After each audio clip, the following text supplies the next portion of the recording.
Welcome, everyone. It's the Mike Tech Show, show number 875.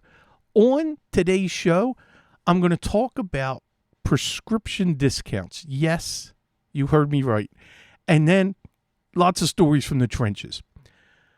So I had a prescription that I filled yesterday at Rite Aid.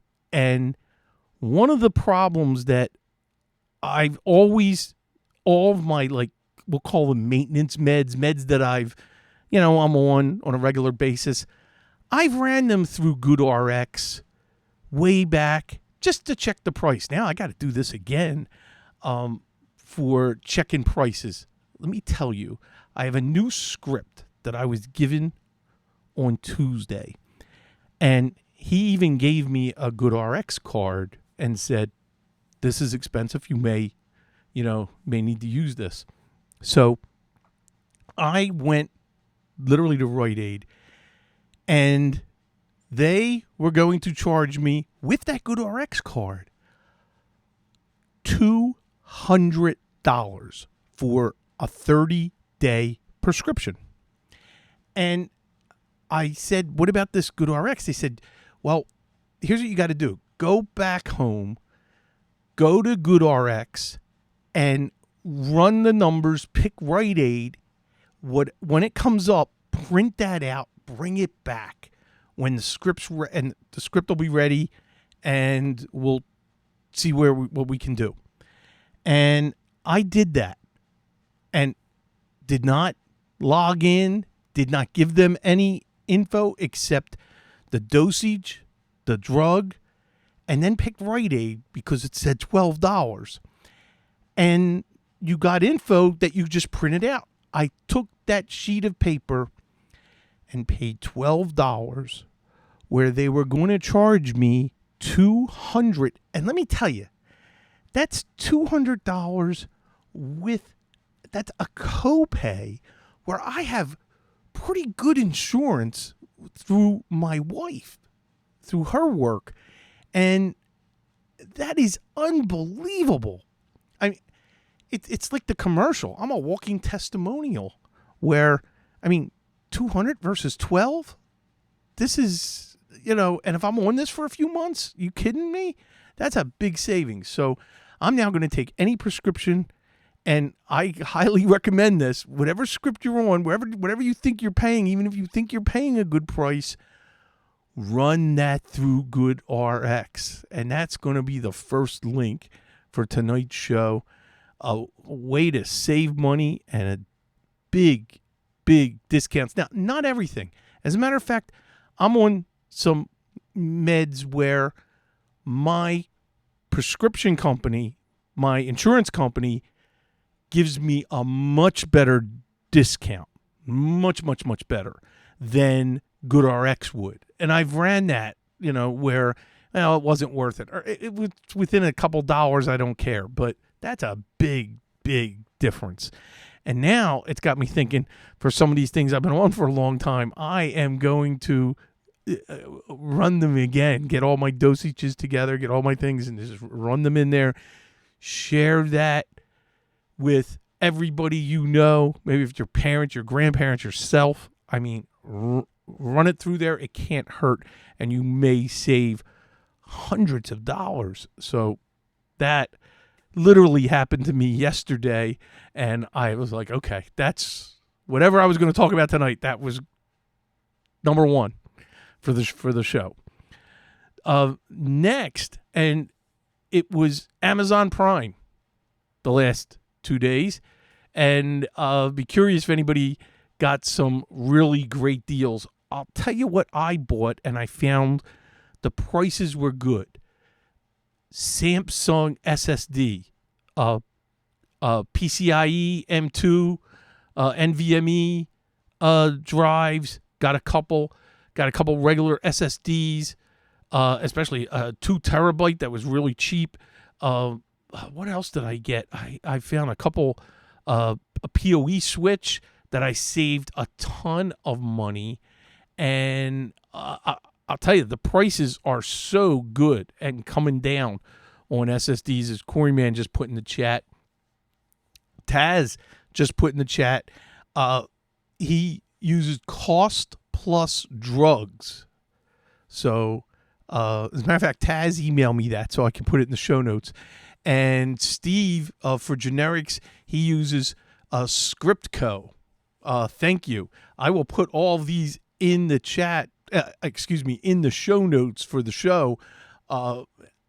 That, hey, any way we could save each other money. And that's why Amazon Prime Day, I always check. And I'll tell you, the last few, I have not found anything that I needed to buy, but stocking up on drives, always a good thing for the business we're in. As a matter of fact, if you're watching this live or when you're watching this on the video, over my head behind me on our workbench, there is a big old computer system from a new client that my son picked it up last week. Windows 7 died and would no longer boot. Our client, she's 87 years old and has multiple computers. And the one using Windows 7, it finally wouldn't boot anymore. And I said, let me get your data off. And she had an external drive to hand me to put it on. I took both drives out and put them in and was able to, in my docking station that I have connected to my test machine, and was able to recover everything. Recovered 80 gigs worth of data. I mean, not programs. I mean, real data. And that was awesome. There is a utility that I have not used, and it just made me think of this right now, that I'm going to report back on, and I'm going to look at the server right now. I'm logging on to I'm looking at my Synology, and then go into the software section here, and then let's go date modified, and let's see the directory. The program is called Uninstall View from Nearsoft. One of the things that we wanted to get a list of, and my client asked, from the boot drive, it was an SSD running Windows 7. I was shocked. And then the data drive was a big old mechanical, 100 gig, mechanical drive. And we want to get a list of all the programs that are on her system.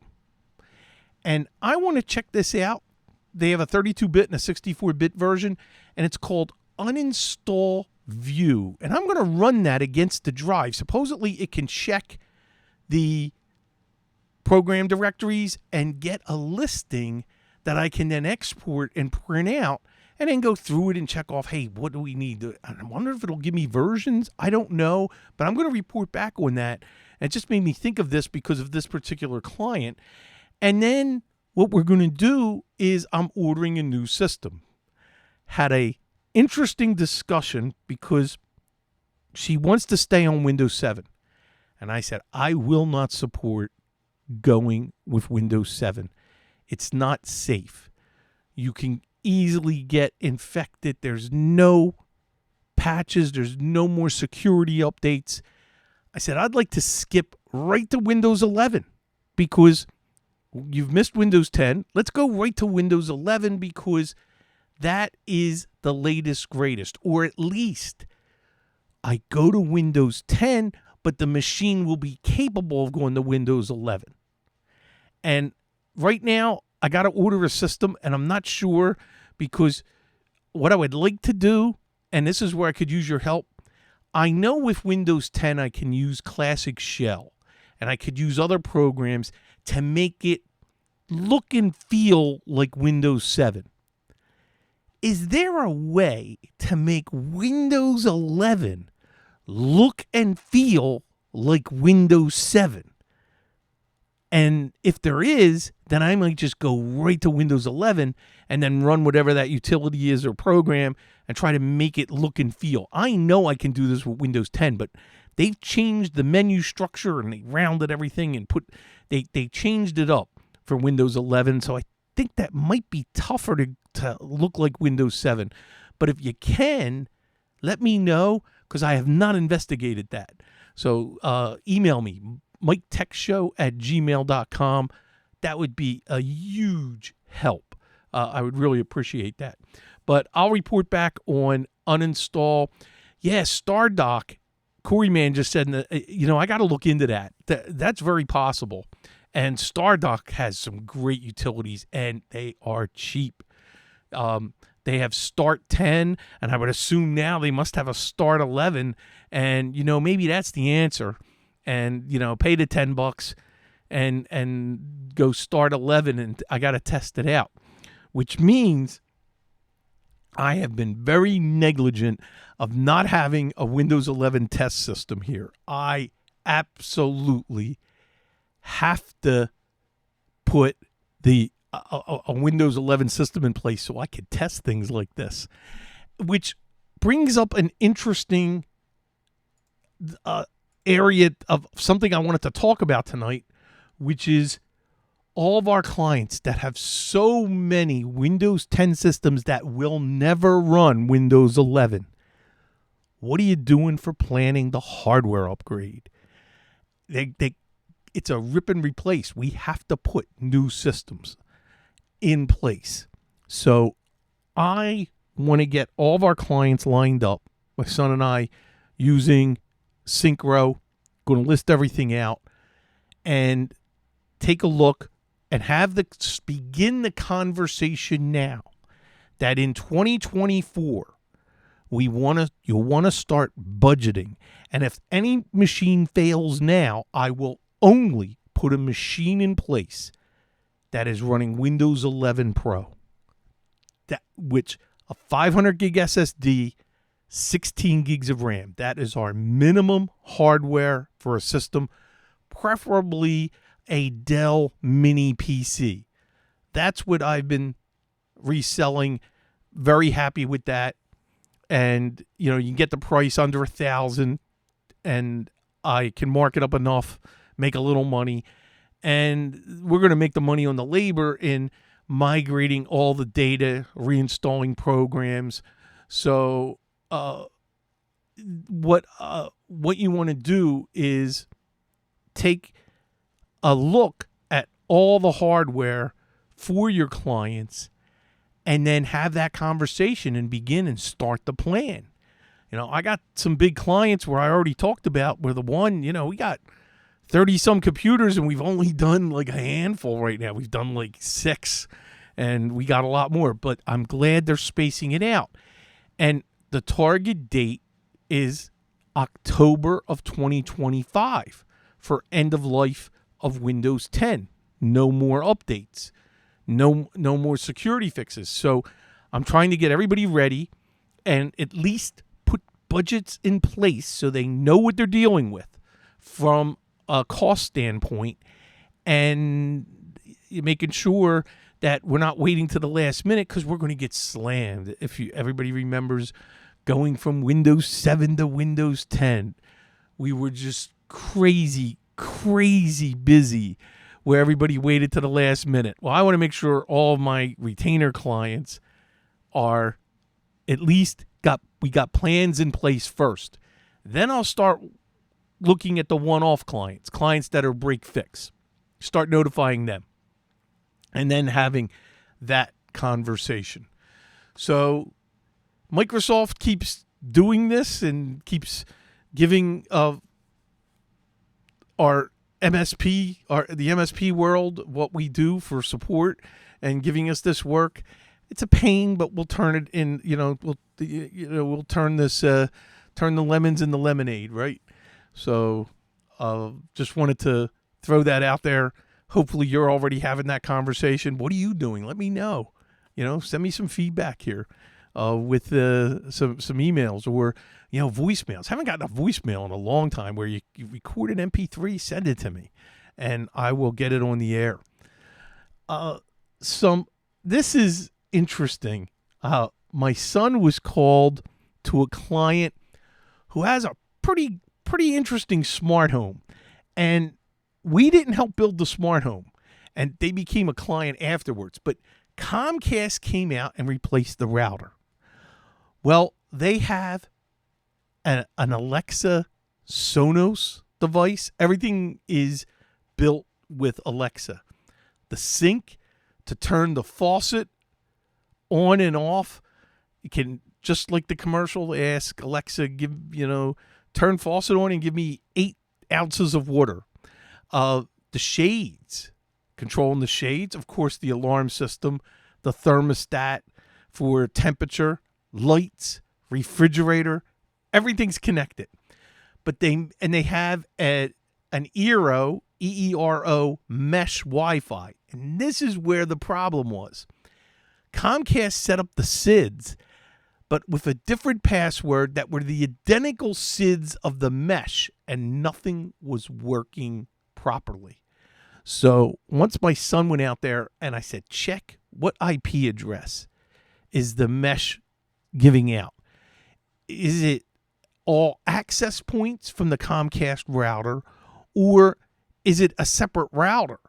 And just make sure everything's set and, check the SIDs, and there was conflicting SIDs. Once he fixed all that, that was it. So that was great.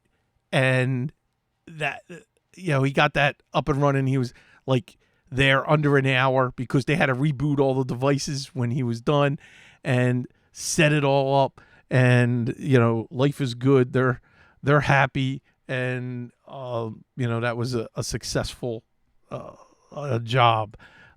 Believe was that might have been the beginning of this week. Everything's like melding together because there's just been so many personal issues and work issues going on. Just so much happening that that's why there was no show last week. There was no way. It wasn't possible to do a show last week. So I'm going to try to get as many shows as I can in this summer. I'm going to do my best. So hopefully everything will, start settling down just a little bit. Could use that. And let's see what else we got. Oh, something that's coming up for renewals. Lots of Malwarebytes renewals, which is great, So especially break fix clients where we're not watching that if it's going to expire or not, and so we're getting the calls. And one, I don't have Synchro on all these Macs for a dental office, and he has 20 Macs. That's how many rooms and how many. And we put Malwarebytes on all of them, and they're coming up. They came up, where it was going to expire. So my son went out, spent an hour, got Malwarebytes updated on all those systems, and it just seems like right now, and this must have been very heavy rolling out in July. We're just getting a lot of renewals right now where they're getting the warning, and at least they're calling me, and I'd rather get the sale since I'm a Malwarebytes reseller. I'd rather get the sale than them paying Malwarebytes, and which is great because I will sell it less than list price, which saves them money, and we'll make some money. So, which is great. And I still like Malwarebytes. There hasn't been, knock wood, now that I say this, we'll have a terrible issue, but it's been pretty smooth right now with updates, and there hasn't been any major issues. And Michael's listening to this, and he wants to slap me, and for probably even bringing that up. So now, we're just going with the flow, and then of course I check Synchro, and we try to stay on top of it. But it's one of those things that it comes up and bites us because we're not like on top of it like we should for the renewals, and I got to get a little better at that. There's a lot of things we got to get better at, but that's certainly one of them. And let's see, what else do we got going? Oh, here's where I could use some help. Has anybody deployed paging systems and tied it in for like a manufacturing facility, a plant? The paging where you can use the VoIP handset for paging within the plant. And what are you doing for the paging piece? Because let me tell you, a lot of VoIP providers out there do not have a solution. They really don't. And this is something I need to look into, and we're investigating right now. So I wanted to throw that out there. I could, use your help. Short show tonight. And I just wanted to thank everybody for downloading and supporting the show. And something you're going to notice. There's no sponsors for the Mike Tech Show right now. So a lot of companies pulling back, not re-upping for saving money. And I get it, understand. And I've had a lot of loyal sponsors in the past going back. And things are tough. And I understand. So so always looking for opportunities.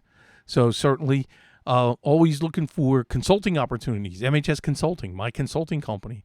You need help with anything? Hey, reach out to me. Send me an email. I'd be glad to help. And if you really want to, some of you have already done this and have been doing this for years, and I really appreciate it. You want to make a donation? Keep the lights on? Help me out with the Mike Tech Show? Please go to MikeTechShow.com. Click on donation on the right-hand side. Would really appreciate it. Anything is great. And that's it for tonight's show.